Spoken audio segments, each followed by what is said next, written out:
मानचित्र रे रहिबार अछि ना नाही रहिबार अछि तो आतंकवाद बंद कर भारत पूरा प्रस्तुत अछि आ सही हेबो नाही एमिति कही भारतीय सेना मुख्य जनरल उपेंद्र द्विवेदी पाकिस्तान को खोला चेतावनी दैछन्ति। से कहिछन्ति जे ऑपरेशन सिंदूर 1.0 परी आउ भारत संयमता देखाइबो नाही पाकिस्तान निष्पत्ति नेउ से मानचित्र रे रहिबो कि नाही।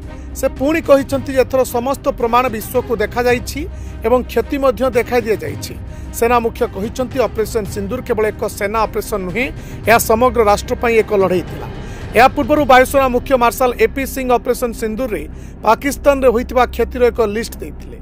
से कहितले जे भारतीय वायुसेनार 4 रु 5टी पाकिस्तान युद्ध विमान को खसाई दैछि। एथिरे JF-16 मध्य रहिछि।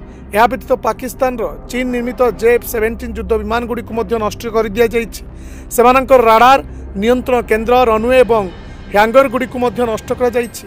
एवं यह पूर्व प्रतिरक्षा मंत्री राजनाथ सिंह पाकिस्तान को कड़ा चेतावनी दे कहितले जे यदि पाकिस्तान सर क्रिक अंचल में किछि करबा को साहस करे तेबे पाक को एपरि जवाब दिया जिवो जा इतिहास एवं भूगोल उभय बदलाई देबो। राजनाथ कहिछन्ति ऑपरेशन सिंदूर पाकिस्तान को पर्दाफाश करिछि। भारत संयमता देखाइछि कारण यार कार्यानुष्ठान केवल आतंकवाद विरुद्ध होइतिला किंतु आवश्यक हेले कठोर जवाब मध्य दिया जिवो। तेरे पहलगाम आतंकवादी आक्रमण पर भारत पाकिस्तान विरुद्ध में ऑपरेशन सिंदूर आरंभ करथिला।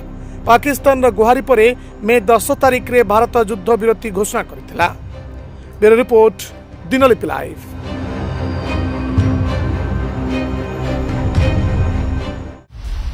दिनलिपि लाइव को एबे ही लाइक शेयर सब्सक्राइब करंतु।